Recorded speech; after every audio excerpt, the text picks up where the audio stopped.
बिस्मिल्लाहिर्रहमानिर्रहीम अस्सलाम वालेकुम। Welcome to this video lecture. जो कोर्स हम स्टडी कर रहे हैं वो है हमारे पास डिजिटल लॉजिक एंड डिज़ाइन का, और इसके अंदर जो आज हम टॉपिक देखने जा रहे हैं वो है सिक्वेंशियल सर्किट्स। हमने पिछले लेक्चर्स में कुछ ऐसे कम्बिनेशनल सर्किट स्टडी किए थे और आगे मतलब कि उनके जो कम्बिनेशनल सर्किट्स के अंदर इनकोडर्स, डिकोडर्स, मल्टीप्लेक्सर, डीमल्टीप्लेक्सर जो चीज़ें आ रही थी वो भी हमने डिस्कस की थी। जो आज के लेक्चर्स में पहले देखेंगे बेसिक जो सिक्वेंशियल सर्किट्स हैं वो होते क्या हैं। बेसिक सिक्वेंशियल सर्किट बेसिकली हमारे पास क्या है, सिक्वेंशियल सर्किट्स और कम्बिनेशनल सर्किट्स, वो भी कम्बिनेशनल सर्किट्स ही होते हैं लेकिन विद मेमोरी। इनके साथ हम मेमोरी लगा देते हैं। जब कम्बिनेशनल सर्किट के साथ मेमोरी लग जाए तो वो बेसिकली क्या बन जाते हैं, सिक्वेंशियल सर्किट्स। ठीक है, सो सिक्वेंशियल सर्किट्स और कम्बिनेशनल सर्किट्स विद मेमोरी। अब सेकंड पॉइंट क्या है, इसकी डेफिनेशन क्या है। सिक्वेंशियल सर्किट्स में क्या होता है, जो प्रेजेंट आउटपुट है वो डिपेंड कर रहा होता है ऑन प्रेजेंट इनपुट। यहाँ तक तो ये चीज़ है, ये कम्बिनेशनल सर्किट्स वाली आ जाती है। मतलब प्रेजेंट आउटपुट डिपेंड करता है प्रेजेंट इनपुट पे। ये कम्बिनेशनल सर्किट्स में हमने पढ़ा था। लेकिन इसमें क्या होगा, सिक्वेंशियल सर्किट में present output depends on present input as well as previous output. इसमें प्रीवियस आउटपुट के ऊपर भी हमारा जो प्रेजेंट आउटपुट है वो डिपेंड करेगा। ठीक है, सो इन सिंपल वर्ड्स वही बात आ गई। जो कम्बिनेशनल सर्किट्स होते हैं जब उनके साथ हम मेमोरी लगा दें तो वो हमारे पास क्या बन जाते हैं, सिक्वेंशियल सर्किट्स। अगर आप इसको डायग्राम से देखें, ये देखें हमारे पास जो कम्बिनेशन सर्किट था, ये कम्बिनेशन सर्किट था ना, ऊपर वाला ये इनपुट था, यहाँ पे मेरे पास आउटपुट था। मतलब प्रेजेंट इनपुट था, यहाँ पे जो प्रेजेंट आउटपुट था सिर्फ प्रेजेंट इनपुट पे डिपेंड कर रहा था। ठीक है, लेकिन जब हम इसके साथ मेमोरी लगा देंगे, ये मेमोरी जब हमने इसकी लगा दी तो ये हमारे पास क्या बन गया, सिक्वेंशियल सर्किट बन गया। कैसे सिक्वेंशियल सर्किट बन गया, लेट्स से कि मैंने यहाँ से कोई इनपुट लिया, यहाँ पे मेरे पास कोई आउटपुट आ गया, तो उस आउटपुट को मैं एज ए इनपुट दोबारा यूज़ करूँगा। ठीक है, मैं प्रीवियस आउटपुट को भी दोबारा एज ए इनपुट यूज़ करूँगा। और इसीलिए मैंने कहा है कि जो प्रेजेंट आउटपुट है वो डिपेंड करता है प्रेजेंट इनपुट पे भी, एज वेल एज जो प्रीवियस आउटपुट आया, मतलब प्रीवियस आउटपुट आया उसको भी हम एज ए इनपुट देंगे। ठीक है, सो इसलिए हम इसको बोलते हैं सिक्वेंशियल सर्किट्स। इससे इसका ये मतलब ये मेमोरी में बेसिकली क्या स्टोर करेगा, या जीरो स्टोर करेगा या वन स्टोर करेगा। ठीक है, जीरो और वन इसको स्टोर करेगा। अब बेसिकली अगर मैं इसकी आपको एग्जांपल दूं, एग्जांपल से आपको समझ आएगी कि हमें कैसे इसको यूज़ करते हैं। एग्जांपल लेट्स से कि एक एग्जांपल ले लेते हैं डी कोड काउंटर की।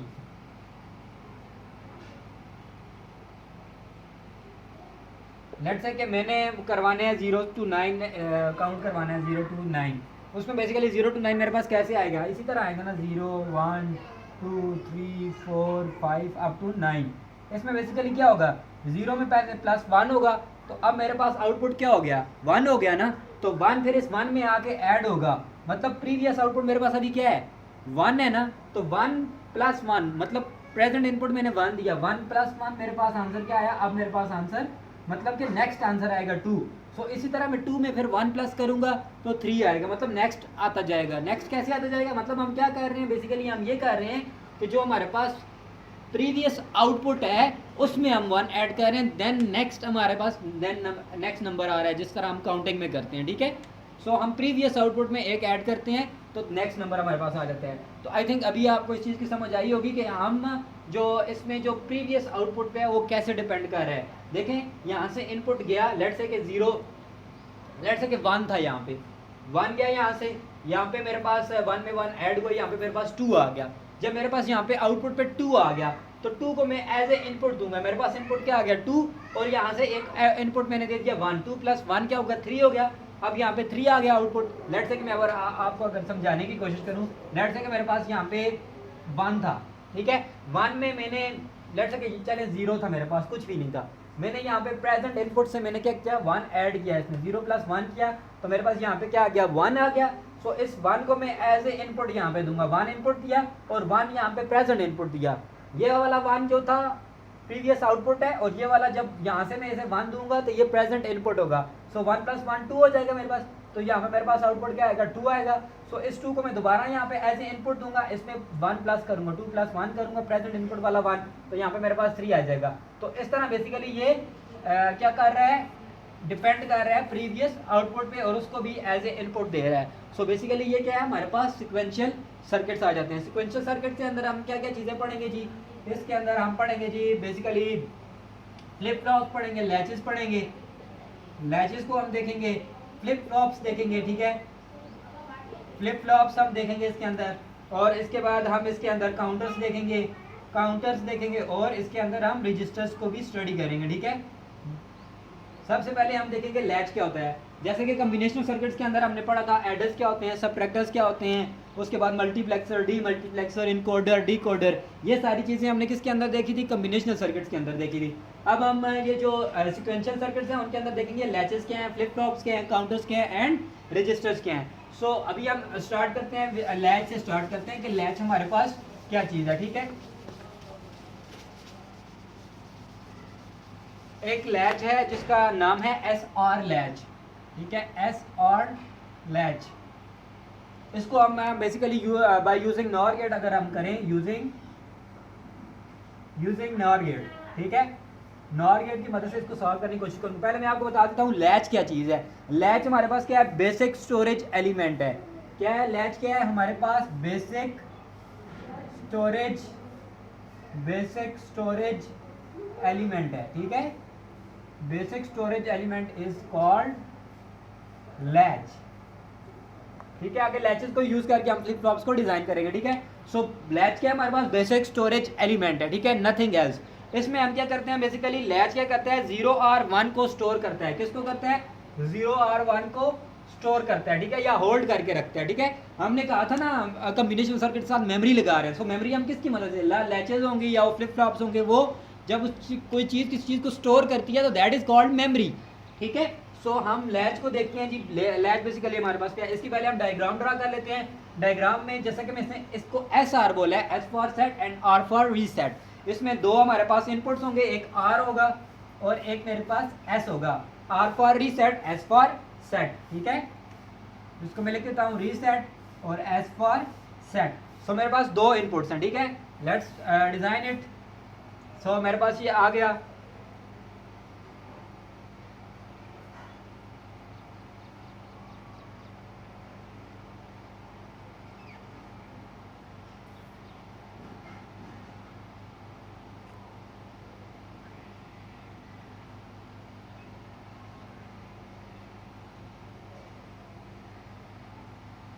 क्योंकि मैंने कहा है कि नॉर गेट यूज करेंगे हम, तो इसलिए इसको मैंने यहाँ पे कम्प्लीमेंट कर दिया। अब हम इसको एक इनपुट तो मैंने ले लिया, एक एस से ले लिया, एक आर से ले लिया।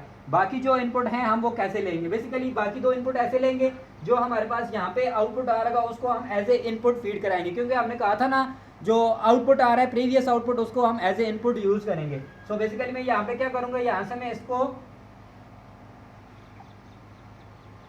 इस तरह मैंने इसको एज ए इनपुट दे दिया। इसी तरह जो इसका आउटपुट मेरे पास आ रहा है इसको भी मैं एज ए इधर इनपुट यूज करूंगा, ठीक है।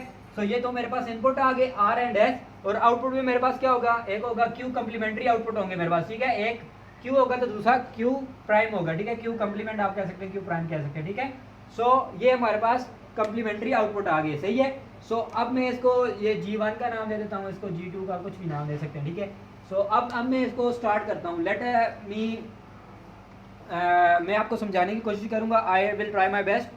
लेट्स से कि मैं पहले सबसे पहले इसको मैंने आपको बताया कि मैं नॉर गेट यूज़ करूँगा। मैंने ऊपर लिखा है ना नॉर गेट। सो नॉर गेट बेसिकली हमारे पास क्या होता है, मैं आपको उसका पहले तो टेबल बना के बता देता हूँ। उसमें बेसिकली हमारे पास क्या होता है ना, ए बी, और आउटपुट में हमारे पास क्या आ रहा होता है, आर गेट क्या होता है, ए प्लस बी। तो नार क्या होगा, उसके ऊपर कंप्लीमेंट लगा देंगे ना, तो ये नार गेट हो जाएगा, ठीक है। सो इसमें अगर मेरे पास यहाँ पे इनपुट 0 0 हो तो आउटपुट में मेरे पास क्या आएगा, दोनों 0 है, आउटपुट जाहिर सी बात है मेरे पास क्या आएगा, 1 आएगा। और यहाँ पे अगर 0 1 हो, एक भी अगर मेरे पास इनमें 1 आ रहा है तो कंप्लीमेंट होकर 0 हो जाएगा। इसी तरह 1 0 है तो तब भी 0 होगा, 1 1 है तो तब भी 0 होगा, ठीक है। तो ये मेरे पास किसका ट्रुथ टेबल आ गया, नॉर गेट का मेरे पास ट्रुथ टेबल आ गया, ठीक है। ये सो ट्रुथ टेबल मैंने डिजाइन कर दिया।